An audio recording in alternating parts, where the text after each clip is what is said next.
ತಮಿಳುನಾಡಿನ ರಾಜಕೀಯದ ಇಂಟೆನ್ಷನ್ ಏನು? ಕೇವಲ ಸುಮ್ಮನೆ ಇತ್ತು ಚಿನ್ನ ಬಳಸ್ಕೊಳ್ಳೋಣ ಅನ್ನುವಂಥದ್ದ ಅಥವಾ ಅವರ ಇಂಟೆನ್ಷನ್ ಬೇರೆ ಏನಿರ್ಬೋದು ಅಂತ ಬರಗಾಲ ಬಂದ್ಬಿಡ್ತಾ ಇದ್ರ ಬಗ್ಗೆ ಚರ್ಚೆ ಮಾಡ್ತಾ ಇದ್ವಿ. ಸುನೀಲ್ ಅವರನ್ನ ಧ್ವನಿ ಕೇಳಿಸ್ತಾ ಇದ್ರೆ ನಿಮಗೆ, ನೀವು ಆರಂಭದಲ್ಲಿ ನಿಮ್ಮ ಅಭಿಪ್ರಾಯ ಹಂಚ್ಕೊಂಡಿದ್ದು ಅದೇನಕ್ಕೂ ಬಳಕೆ ಆಗ್ತಾ ಇರಲಿಲ್ಲ, ಹಾಗಾಗಿ ಹಿಂಗಾದ್ರೂ ಬಳಸ್ಕೊಳ್ಳೋಣ ಅಂತ ಅಲ್ವಾ? ಅಲ್ಲ, ನನ್ನ ಒಟ್ಟು ಅಭಿಪ್ರಾಯಗಳನ್ನ ತಿಳಿಸ್ಬಿಡ್ತೀನಿ, ಅದ್ರ ಮೇಲೆ ಡಿಸ್ಕಷನ್ ಡೆವಲಪ್ ಆಗಬಹುದು ಮೇಡಮ್. ದೇವಸ್ಥಾನಗಳಲ್ಲಿ ನನಗೇನ್ ಭಕ್ತಿ ಇದೆ ಅದರದ ಒಂದು ಒಡವೆಯನ್ನ ನಾನು ಕೊಡ್ತೀನಿ. ಅದೇ ರೀತಿ ಸಾವಿರಾರು ರೀತಿಯ ವಿವಿಧ ರೀತಿಯ ಆಭರಣಗಳನ್ನ ಭಕ್ತರು ಕೊಟ್ಟಿದ್ರು. ಅದು ಒಟ್ಟು 1000 kg ಇವರು ಅದನ್ನ ಕರಗಿಸಿ ಇವತ್ತು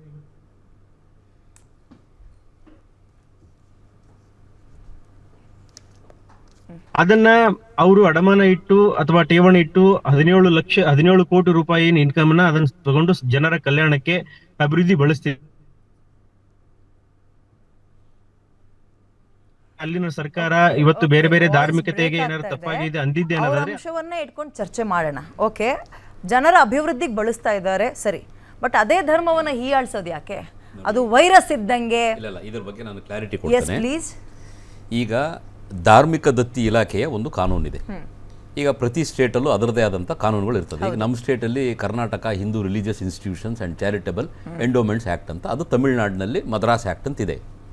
ಆ ಆ್ಯಕ್ಟಲ್ಲಿ ಏನು ಹೇಳುತ್ತೆ ಅಂದರೆ, ದೇವಸ್ಥಾನಕ್ಕೆ ಸನಾತನ ಹಿಂದೂ ಧರ್ಮೀಯರು ಏನು ದಾನವನ್ನು ಕೊಡ್ತಾರೆ ಅದನ್ನು ಮೊದಲನೇದಾಗಿ ಠೇವಣಿ ಇಡೋಂಗಿಲ್ಲ. ದೇವಸ್ಥಾನಗಳ ಪುಣ್ಯ ಕೆಲಸಗಳಿಗೆ, ಪ್ರಸಾದ ವಿನಿಯೋಗಕ್ಕೆ ಮತ್ತು ದೇವಸ್ಥಾನ ಅದನ್ನೇನಾದರೆ ರಿನೋವೇಷನ್ ಮಾಡಿದರೆ ಅದಕ್ಕೆ ಬಳಕೆ ಮಾಡಬೇಕು. ಆಮೇಲೆ ಧಾರ್ಮಿಕ ದತ್ತಿ ಇಲಾಖೆಯಲ್ಲಿ ಏನು ಸಂದಾಯ ಆಗುತ್ತಲ್ಲ, ದುಡ್ಡು ಕಲೆಕ್ಟ್ ಆಗುತ್ತಲ್ಲ, ಅದನ್ನು ಸರ್ಕಾರದ ಇನ್ಯಾವುದೇ ಇಲಾಖೆಗೆ ವರ್ಗಾವಣೆ ಮಾಡೋಂಗಿಲ್ಲ. ಇನ್ನೂ ಒಂದು ಕಾನೂನಿದೆ, ಯಾವ ದೇವಸ್ಥಾನದಲ್ಲಿ ಆ ರೀತಿಯಾದಂತಹ ದುಡ್ಡು ಉತ್ಪತ್ತಿಯಾಗುತ್ತೆ 10% ಕಾಮನ್ ಪೂಲ್ ಫಂಡ್, ಆ 10%ಅನ್ನು ಬಿಟ್ಟು 90% ಆ ದೇವಸ್ಥಾನಕ್ಕೆ ಸಂಬಂಧಪಟ್ಟ ಹಾಗೆ ಖರ್ಚು ಮಾಡಬೇಕು ಅಂತೇಳಿ ಕಾನೂನಲ್ಲಿ ಹೇಳೋದು. ಈಗ ಅವರು ಸುನೀಲ್ ಕುಮಾರ್ ಅವರು ಬಂದ್ರಲ್ಲ, ಅವರು ಹೇಳ್ತಾ ಇರೋದು ಅಪ್ಪಟ್ಟ ಸುಳ್ಳು, ಅದು ಮಿಸ್ಲೀಡಿಂಗ್ ಸ್ಟೇಟ್ಮೆಂಟ್. ಅದು ಯಾವುದೇ ಕಾರಣಕ್ಕೂ ಹಿಂದೂ ಧಾರ್ಮಿಕ ದತ್ತಿ ಇಲಾಖೆಯ ಹಣವನ್ನು ಇನ್ಯಾವುದೇ ವಿಚಾರಗಳಿಗೆ, ಇನ್ಯಾವುದೇ ಅಭಿವೃದ್ಧಿ ಕಾಮಗಾರಿಗಳಿಗೆ, ಇನ್ನೇನನ್ನೋ ಮಾಡೋದಕ್ಕೆ ಕಾನೂನಲ್ಲಿ ಅವಕಾಶವೇ ಇಲ್ಲ. ಈಗ ಇವ್ರು ಹೇಳಿದ ಪ್ರಕಾರನೇ ಹೋಗೋಣ, ಮೇ ಬಿ ಬಳಸ್ಕೊಂಡ್ರೇನೋ ಅಂತಾನೆ ತಗೊಳ್ಳೋಣ. ಬೇರೆ ಧರ್ಮದಲ್ಲೂ ಕೂಡ ಹಂಗೆ ಬಿದ್ದಿರತ್ತಲ್ಲ, ಮಾಡಕ್ಕಾದ್ರೂ ಹೋಗ್ತಾರಾ? ತಗೊಳ್ಳೋದು ಬೇಡ, ಬಳಸೋದು ಬೇಡ, ಮುಟ್ತೀವಿ ಅಂತನಾದ್ರೂ ಒಬ್ರು ಸ್ಟೇಟ್ಮೆಂಟ್ ಕೊಡ್ತಾರಾ? ಆ ಧೈರ್ಯ ಯಾರಿಗಾದ್ರೂ? ಅವರು ಮತ್ತೆ ಅವರಿಗೆ ಓಟ್ ಹಾಕಲ್ಲ, ಮುಟ್ಟಿದ್ರೆ ಅವ್ರು ಓಟ್ ಹಾಕಲ್ಲ. ಯಾಕಂದ್ರೆ ಈ ದೇಶದ ಮುಸಲ್ಮಾನರು ಮತ್ತು ಈ ದೇಶದ ಕ್ರೈಸ್ತರು ಇವರ ಬಾಂಧವರು. ನಾವು ಹಿಂದೂಗಳು ಬಂದು ಇವರಿಗೆ 2ನೇ 3ನೇ ದರ್ಜೆಯ ನಾಗರಿಕರು ನಾವು. ಈಗ ತಮಿಳುನಾಡಿನಲ್ಲಿನೇ ಅತಿ ದೊಡ್ಡದಾದಂಥ ದರ್ಗಾಗಳಿದೆ, ಅತಿ ದೊಡ್ಡದಾದಂಥ ಮಸೀದಿಗಳು ಮತ್ತು ಚರ್ಚ್ಗಳಿದೆ. ಅಲ್ಲೂ ಸಹ ಆ ಧರ್ಮದ ಅನುಯಾಯಿಗಳು ಅಲ್ಲಿ ದಾನವಾಗಿ ಹಣವನ್ನು, ಚಿನ್ನವನ್ನು, ಬೆಳ್ಳಿಯನ್ನು, ವಜ್ರ ವೈಡೂರ್ಯಗಳನ್ನು ಹಾಕ್ತಾರೆ. ಈಗ ಸಂವಿಧಾನದಲ್ಲಿ ಪ್ರತಿಯೊಬ್ಬ ನಾಗರಿಕನನ್ನು ಒಂದೇ ರೀತಿಯಾಗಿ ನೋಡಬೇಕು, ಸಮಾನಾಂತರದಿಂದ ನೋಡಬೇಕು ಅಂತ ಹೇಳಿ ಸಂವಿಧಾನದಲ್ಲಿ ಇದೆಯಲ್ಲ. ಆದರೆ ಹಿಂದೂಗಳ ದೇವಸ್ಥಾನದಲ್ಲಿ ಸಂದಾಯ ಆಗುವ ದುಡ್ಡಿನ ಮೇಲೆ ಮಾತ್ರ ನಿಮ್ಗೆ ಯಾಕೆ ಕಣ್ಣು? ಮುಸಲ್ಮಾನರ ದರ್ಗಾಗಳು, ಮದ್ರಸಾಗಳು ಮತ್ತು ಮಸೀದಿಗಳು ಕಾಣ್ತಾ ಇಲ್ವಾ? ಅಥವಾ ಕ್ರೈಸ್ತ ದೇವಸ್ಥಾನಗಳು ನಿಮಗೆ ಕಾಣ್ತಾ ಇಲ್ವಾ? ಯಾಕೆ ಅವುಗಳು ತಂಟೆಗೆ ಹೋಗೋದಿಲ್ಲ? ಯಾಕಂದರೆ ಅವರು ನೋಡಿ, ನಮ್ಮಲ್ಲಿ ಒಂದು ತಪ್ಪಿದೆ. ನಾವು ಹಿಂದೂಗಳು ವೋಟ್ ಮಾಡಬೇಕಾದ್ರೆ ವಿ ವೋಟ್ ಆ್ಯಸ್ ಇಂಡಿವಿಜುವಲ್ಸ್. ಅವರು ವೋಟ್ ಮಾಡಬೇಕಾದ್ರೆ ಮುಸಲ್ಮಾನರು ಮತ್ತು ಕ್ರೈಸ್ತರು they vote as A community, ಒಂದು ದೊಡ್ಡ ಹಿಂಡಾಗಿ ಬಂದು ವೋಟ್. ಸಮಸ್ಯೆ ಯಾರ್ದು ಹಂಗಾದ್ರೆ? ನಮ್ಮಲ್ಲೇ ಅಲ್ವಾ ಸಮಸ್ಯೆ? ಅದನ್ನೇ ನಾನು ಅವಾಗಿಂದ ಹೇಳ್ತಾ ಇದ್ದೀನಿ, ಸಮಸ್ಯೆ ಇರೋದು ನಮ್ದೇನೆ. ನಮ್ಮ ತಾಳ್ಮೆನೇ ನಮಗೆ ಮುಳುವಾಗಿ ಪರಿಣಮಿಸ್ತಾ ಇದೆ. ಇಷ್ಟು ತಾಳ್ಮೆ ನಮಗೆ ಬೇಕಾಗಿಲ್ಲ. ಅದೇ ರೀತಿಯಾಗಿ ಕಾನೂನನ್ನು ಕೈಗೆ ತಗೊಂಡ್ಬಿಡೋಣ, ನಾವು ಏನೋ ಬೆಂಕಿ ಹಚ್ಬಿಡೋಣ ಅಂತಾನೂ ಹೇಳ್ತಾ ಇಲ್ಲ. ನಾವು ಮಾಡ್ತಾ ಇರೋ ಹೋರಾಟ ಸಾಂಕೇತಿಕವಾದಂಥ ಹೋರಾಟಗಳು ಅಷ್ಟೇ. ಯಾವುದೋ ವಿಧಾನಸೌಧದ ಮುಂದೇನೋ, ರಾಜ್ಭವನ್ ಮುಂದೇನೋ, ಫ್ರೀಡಮ್ ಪಾರ್ಕಲ್ಲೋ ಹೋಗ್ತೀವಿ, ಒಂದು 10 ನಿಮಿಷ 15 ನಿಮಿಷ ಅಲ್ಲಿ ಕೂಗ್ತೀವಿ, ಪೊಲೀಸ್ನವರು ಕರ್ಕೊಂಡು ಹೋಗ್ತಾರೆ, ಮಧ್ಯಾಹ್ನ ಊಟ ಕೊಟ್ಟು ಸಾಯಂಕಾಲ ಟೀ ಕೊಟ್ಟು ಮನೆಗೆ ಕಳಿಸ್ತಾರೆ. ಇದು ನಿರಂತರವಾಗಿ ನಡೀತಾ ಇದೆ. ಹಿಂದೂಗಳು ಮಾಡುವ ಹೋರಾಟದ ಸ್ವರೂಪವನ್ನು ನಾವು ಎಲ್ಲಿ ತನಕ ಬದಲಾಯಿಸ್ಕೊಳ್ಳೋದಿಲ್ಲ, ಎಲ್ಲಿ ತನಕ. ಈಗ ನೋಡಿ, ತಮಿಳುನಾಡದೇ ಒಂದು ಎಕ್ಸಾಂಪಲ್ ಹೇಳ್ತೀನಿ. ಜಲ್ಲಿಕಟ್ಟು ಅಂತ ಹೇಳಿ ಅಲ್ಲಿ ಒಂದು ಪಾರಂಪರ್ಯವಾದಂಥ ಒಂದು ಆಚರಣೆ ಇತ್ತು. ಅದನ್ನು ಸುಪ್ರೀಂ ಕೋರ್ಟ್ ಏಕಾಏಕಿ ಅದನ್ನು ಮಾಡೋಂಗಿಲ್ಲ ಅಂಥೇಳಿ ಅದನ್ನು ಒಂದು ಜಜ್ಮೆಂಟ್ ಪಾಸ್ ಮಾಡ್ತು. ಅಲ್ಲೇನು ಮಾಡಿದ್ರು, 9 ದಿನಗಳ ಕಾಲ ಒಂದು ಟ್ರೈನನ್ನು ತಮಿಳ್ನಾಡು ಒಳಗೆ ಬರೋಕ್ಕೆ ಬಿಡಲಿಲ್ಲ, ಒಂದು ಟ್ರೈನಿಂದ ಹೊರಗೆ ಹೋಗಿ ಬಿಡಲಿಲ್ಲ, ಒಂದು ಫ್ಲೈಟು ಒಳಗೆ ಬರಲಿಲ್ಲ, ಹೊರಗಡೆ ಹೋಗಲಿಲ್ಲ. ತಮಿಳುನಾಡಿನ ಅಷ್ಟೂ ಜಿಲ್ಲೆಗಳಲ್ಲಿ ಯಾವುದೇ ರಾಜಕೀಯ ವ್ಯಕ್ತಿಗಳ ಏನು ಸಪೋರ್ಟ್ ಇಲ್ಲದೆ, ಅವರ ನಾಯಕತ್ವ ಇಲ್ಲದೆ, ಪ್ರತಿಯೊಬ್ಬ ರೈತ, ಪ್ರತಿಯೊಬ್ಬ ಯುವಕ, ಪ್ರತಿಯೊಬ್ಬ ಯುವತಿ ಅಲ್ಲಿ ಬಂದು ರಸ್ತೆಯಲ್ಲಿ ನಿಂತರು. 9 ದಿನ ತಮಿಳ್ನಾಡು ಕಂಪ್ಲೀಟಾಗಿ ಶಟ್ ಡೌನ್ ಆಯಿತು. ಅವ್ರು ಏನು ಸುಪ್ರೀಂ ಕೋರ್ಟ್ ಅವರದ್ದು ಏನು ಜಡ್ಜ್ಮೆಂಟನ್ನು ಮಾಡಿದ್ರು, ಮತ್ತೆ ಅವರದನ್ನು ವಾಪಸ್ ತಗೊಂಡ್ರು. ಈ ರೀತಿಯಾದಂಥ ಹೋರಾಟ ದೇಶದಲ್ಲಿರುವ ಸನಾತನ ಹಿಂದೂ ಧರ್ಮೀಯರು ಮಾಡೋ ತನಕ ಈ ರೀತಿಯಾದಂತಹ ಅಪಚಾರಗಳಿಗೆ ಅಲ್ಲೇ ತಮಿಳ್ನಾಡಲ್ಲಿ ಹಿಂಗಾಗ್ತಾ ಇದೆಯಲ್ಲ, ಎಲ್ಲ ಬೇರೆ ಹೋರಾಟಕ್ಕೆಲ್ಲ ಒಗ್ಗಟ್ಟಾಗ್ತಾರೆ, ಇದನ್ನ ಯಾಕೆ ಯಾರು ವಾಯ್ಸ್ ರೈಸ್ ಮಾಡ್ತಿಲ್ಲ? ಅದಕ್ಕೆ ರಾಜಕೀಯ ಕಾರಣಗಳು ಇದೆ. ಈಗ ತಮಿಳುನಾಡಿನಲ್ಲಿ TR ಬಾಲು ಅವರು ಇದ್ದಾರೆ. ಮೊದಲು ಕ್ಯಾಬಿನೆಟ್ ಮಂತ್ರಿ ಆಗಿದ್ರು, ಈಗ ಅವಳು ಭಾಳ ಪವರ್ಫುಲ್ ಮಂತ್ರಿ ಅವರು. ಈಗ MK ಸ್ಟಾಲಿನ್ ಅವರ ವೈಫ್ ದುರ್ಗಾ ಸ್ಟಾಲಿನ್ ಅವರು ಅಪ್ರತಿಮ ದೈವ ಭಕ್ತಿ ಅವರು. ವರ್ಷಕ್ಕೆ 3 ಸಾರಿ ಮೊನ್ನೆ ಕೇರಳಕ್ಕೆ ಹೋಗಿ ಕೃಷ್ಣನಿಗೆ ಕಿರೀಟ ಕೊಟ್ಟು ಬಂದಿದ್ದು ನಾವು ನೋಡ್ಲಿಲ್ವಾ?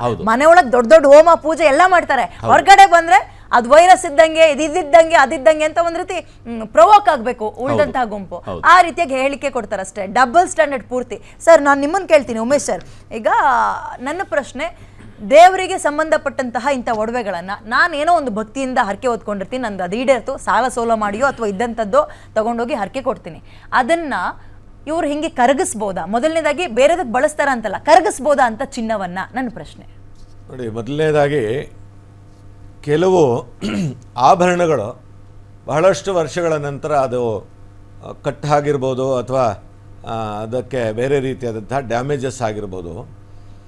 ಇದನ್ನು ಕರಗಿಸಬಹುದು. ಕರಗಿಸಿದ್ರೆ ಏನು ಮಾಡಬೇಕು? ಇವರು ಸ್ವಾರ್ಥಕ್ಕೆ, ರಾಜಕೀಯ ಲಾಭಕ್ಕೆ ಉಪಯೋಗಿಸ್ಕೋಬಾರ್ದು. ಧರ್ಮ ಸಂಹಿತೆ ಇದೆ, ಧರ್ಮ ನೀತಿ ಇದೆ, ಅದಕ್ಕೊಂದು ನೀತಿ ಸಂಹಿತೆ ಇದೆ. ದೇವರ ಆಭರಣಗಳನ್ನು ಆ ರೀತಿಯಾಗಿ ಡ್ಯಾಮೇಜ್ ಆದಾಗ ಅದನ್ನು ಮತ್ತೆ ಒಳ್ಳೆಯ ಆಭರಣಗಳನ್ನು ಮಾಡಿ ದೇವರಿಗೆ ಹಾಕಬೇಕು. ಇದು ಧರ್ಮಶಾಸ್ತ್ರ ನೀತಿ.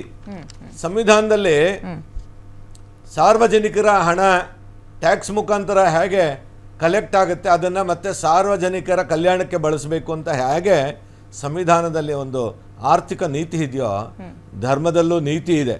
ಈ ನೀತಿಯನ್ನು ಬಿಟ್ಟ ನೀತಿಗೇಡಿಗಳಿವರು ಏನು ಮಾಡ್ತಿದ್ದಾರೆ? ದೇವ್ರಿಗೆ ಅದನ್ನು ಆಭರಣ ಮಾಡಿ ಹಾಕಬೇಕು. ಅದರ ಖರ್ಚು ವೆಚ್ಚದಲ್ಲಿ ಲೆಕ್ಕಾಚಾರ ಇಟ್ಬಿಟ್ಟು ಇದನ್ನು ಕರಗಿಸೋದಕ್ಕೆ ಇಷ್ಟ ಆಯಿತು, ನಂತರ ಆಭರಣವನ್ನು ಮಾಡಿದ್ದಕ್ಕೆ ಇಷ್ಟ ಆಯಿತು, ಮತ್ತು ಆಭರಣವನ್ನು ಅದೇ ದೇವರುಗಳಿಗೆ, ಅದೇ ದೇವಸ್ಥಾನಗಳಲ್ಲಿ ಸಮರ್ಪಣೆ ಮಾಡಿದ್ದೀವಿ ಅಂದರೆ ಇವರು ನೀತಿವಂತರು. ಇವರು ನೀತಿಗೆಟ್ಟವ್ರು ಏನು ಮಾಡ್ತಾ ಇದ್ದಾರೆ? ಭಕ್ತರಿಗೆ ಸಮರ್ಪಿಸೋಣ ಬಿಡಿ ಇನ್ನೊಂದು ರೀತಿಲಿ ಅಂತ ಅವರು ಇಲ್ಲ. ಭಕ್ತರಿಗೆ ಸಮರ್ಪಿಸೋದಕ್ಕೆ ಕೋಟ್ಯಾಂತರ ರೂಪಾಯಿ ಹಣ ಸಂಪತ್ತು ಹುಂಡಿಗೆ ಬೀಳ್ತಾ ಇದೆ. ಅದನ್ನು ಸಮರ್ಪಿಸೋದು ಯಾವ ಭಕ್ತರಿಗೆ? ಹಿಂದೂ ಧರ್ಮದ ಮೇಲೆ ನಂಬಿಕೆ ಇರುವಂಥ ದೇವರ ಭಕ್ತರಿಗೆ ಸಮರ್ಪಿಸಬೇಕು ಅಂತೇಳಿ ನಮ್ಮ ಒಂದು ಪ್ರಶ್ನೆ. ಇದನ್ನ ಇವರು ಭಕ್ತರು ಅಂದರೆ ಯಾರು? ಇವರು ಬೇರೆ ಜನಾಂಗದವರು ಸನಾತನ ಹಿಂದೂ ಧರ್ಮದ ದೇವರನ್ನು ನಂಬ್ತಾರ? ಮೊಘಲ ಸಂತತಿ ದೇಶದ ಭಾರತ ಮಾತೆಗೆ ಜೈಕಾರನ ಹಾಕೋಲ್ಲ, ಶಿವರಾಮಕೃಷ್ಣರಿಗೆ ಜೈಕಾರ ಹಾಕೋಲ್ಲ, ಅವರ ಪೂಜೆಯನ್ನು ಮಾಡಲ್ಲ. ಅವ್ರಿಗೆ ಇದನ್ನು ಕಲ್ಯಾಣಕ್ಕೆ ಅಂತೇಳಿ ಉಪಯೋಗಿಸ್ತಾರೆ. ಅಬಕಾರಿ ಇಲಾಖೆಯಿಂದ ಕೋಟ್ಯಾಂತರ ರೂಪಾಯಿ ಭ್ರಷ್ಟಾಚಾರಗಳಾಗುತ್ತೆ, ಅದನ್ನು ತೆಗೆದುಕೊಂಡು ಅವರು ಕೊಟ್ಕೊಳ್ಳಿ. ದೇವರ ಹಣ ಅಲ್ಲಿನ ದೇವಾಲಯಗಳ ಒಂದು ಸಾರ್ವಜನಿಕರ ಸೌಲಭ್ಯಕ್ಕೆ ಉಪಯೋಗಿಸ್ಬೇಕು, ಮೂಲಭೂತ ಸೌಕರ್ಯಗಳಿಗೆ ಉಪಯೋಗಿಸ್ಬೇಕು, ಅನ್ನದಾಸೋಹಕ್ಕೂ ಉಪಯೋಗಿಸ್ಬೇಕು. ಅಲ್ಲಿ ಬಡ ಮಕ್ಕಳಿಗೆ, ವಿದ್ಯಾರ್ಥಿಗಳಿಗೆ ಪುಸ್ತಕ ದಾನ, ವಸ್ತ್ರದಾನ ಇಂಥದಕ್ಕೆ ಉಪಯೋಗಿಸಲಿ. ದೇವಸ್ಥಾನದ ಒಂದು ಹುಂಡಿಯನ್ನು, ದೇವಸ್ಥಾನದ ಸೇವಾರ್ಥದ ಹಣವನ್ನು ದೇವಾಲಯದ ಅಭಿವೃದ್ಧಿಗೆ ಉಪಯೋಗಿಸ್ಬೇಕು. ದೇವಾಲಯಕ್ಕೆ ಸುಣ್ಣ ಇರೋದಿಲ್ಲ, ದೇವಾಲಯದಲ್ಲಿ ವಿಗ್ರಹಗಳು ಒಳ್ಳೆಯ ಭಗ್ನ ಆಗಿರುತ್ತೆ, ಅದನ್ನು ಸರಿಯಾಗಿ ವಿಗ್ರಹಗಳನ್ನು ಮತ್ತೆ ಹೊಸದಾಗಿ ಪುನರ್ನಿರ್ಮಾಣ ಮಾಡೋಲ್ಲ. ದೇವಸ್ಥಾನದ ಗೋಪುರಗಳು ಬಿದ್ದು ಹೋಗಿರುತ್ತೆ, ಪುನರ್ನಿರ್ಮಾಣ ಮಾಡೋದಿಲ್ಲ. ಗರ್ಭಗುಡಿಯಲ್ಲಿ ಸ್ವಾಮಿಗೆ ಸೇವೆಗಳು ನಡೆಸಲ್ಲ. ಗರ್ಭಗುಡಿಯಲ್ಲಿ ದೇವರ ಆಭರಣವನ್ನು ಇವರು ತೆಗೆದುಕೊಂಡು ಹೋಗ್ಬಿಟ್ಟು ದೇವರಿಗೆ ಕೇಳಲ್ವಲ್ಲ ಸರ್, ನನಗೆ ಹಂಗೆ ಮಾಡು ಹಿಂಗೆ ಮಾಡು ಅಂತ ಕೇಳಲ್ವಲ್ಲ. ಸುಮ್ಮನೆ ಈಗ ದೇವ್ರು ಕೇಳೋದಾಗಿದ್ರೆ ಬಹುಶಃ ಮುಟ್ಟಕ್ಕೆ ಭಯ ಪಡ್ತಿದ್ರು ಅಂತ ಕಾಣುತ್ತೆ. ಕೇಳಲ್ಲ, ತಗೊಳ್ಳೋದು, ಬಳಸ್ಕೊಳ್ಳೋದು. ದೇವ್ರು ಕೇಳಲ್ಲ, ಆದ್ರೆ ಪ್ರಕೃತಿ ಕೇಳುತ್ತೆ. ಸುನಾಮಿ ಏನಾಯ್ತು ತಮಿಳ್ನಾಡಲ್ಲಿ? ಸುನಾಮಿ ಏನಾಯ್ತು ತಮಿಳ್ನಾಡಲ್ಲಿ? ಆದ್ರೆ ಅದರಲ್ಲಿ ಅಮಾಯಕರು ಸಿಕ್ಕಾಕೊಳ್ತಾರೆ. ಇವ್ರು ಮಾಡುವಂತಹ ದುಷ್ಕೃತ್ಯಗಳಿಂದ. ರಾಜ ಅಂತಂದ್ರೆ ಹಿಂದಿನ ಕಾಲದ ಒಂದು ವ್ಯವಸ್ಥೆ, ಸಂವಿಧಾನದ ವ್ಯವಸ್ಥೆಯ ಅಡಿಯಲ್ಲಿ ಈ ಭ್ರಷ್ಟಾಚಾರ ಮಾಡುವಂತಹ ಸರ್ಕಾರಗಳು ಅವರ ಪಾಪದ ಕೊಡ ತುಂಬಿ ಅದು ಸಾರ್ವಜನಿಕರಿಗೆ ತೊಂದರೆ ಆಗುತ್ತೆ. ಅದಕ್ಕೆ ಸಾರ್ವಜನಿಕರು, ಹಿಂದೂಗಳು ಎಚ್ಚೆತ್ಕೊಳ್ಬೇಕು. ನಿಮ್ಮ ಒಂದು ಸಂಪತ್ತನ್ನು ನೀವು ದೇವ್ರಿಗೆ ಕೊಟ್ಟಿರ್ತೀರಾ, ಅದನ್ನ ತೆಗೆದುಕೊಂಡು ಹೋಗಿ ನಿಮಗೆ ತೀರಾ ನಿಮ್ಮ ಅಸಹ್ಯ ಒಪ್ಪಿಗೆನೇ ಅನ್ಸುತ್ತೆ. ಇಲ್ಲದೆ ನನ್ನ ನಂಬಿಕೆ, ನನ್ನ ಭಕ್ತಿ ಏನೋ ಒಂದಾಯ್ತು, ನನ್ನ ದೇವ್ರಿಗೆ ನಾನು ಇದನ್ನ ಕೊಟ್ಕೊಳ್ತೀನಿ ಅಂತ ಹೇಳಿದ್ದೆ, ಕೊಟ್ಟಿದ್ದೀನಿ, ಅದನ್ನೆಲ್ಲ ತಗೊಂಡು ಅದನ್ನ ಮುರಿಸ್ತೀರಿ ಅಂತನೋ ಕರಗಿಸ್ತೀನಿ ಅಂತನೋ ಬೇರೆದಕ್ಕೆ ಉಪಯೋಗ ಮಾಡ್ತಾರೆ ಅಂದ್ರೆ ಒಂಥರ ಅಸಹ್ಯ ಮನೋಭಾವನೆ ಬರುತ್ತೆ ಇವ್ರ ಮೇಲೆ. ಕರಗಿಸಿದ್ರೆ ಅದೇ ದೇವರುಗಳಿಗೆ ಅದೇ ಆಭರಣಗಳನ್ನ ಹಾಕಿದ್ರೆ ಒಂಥರ ಹಾಕಬೇಕು. yes.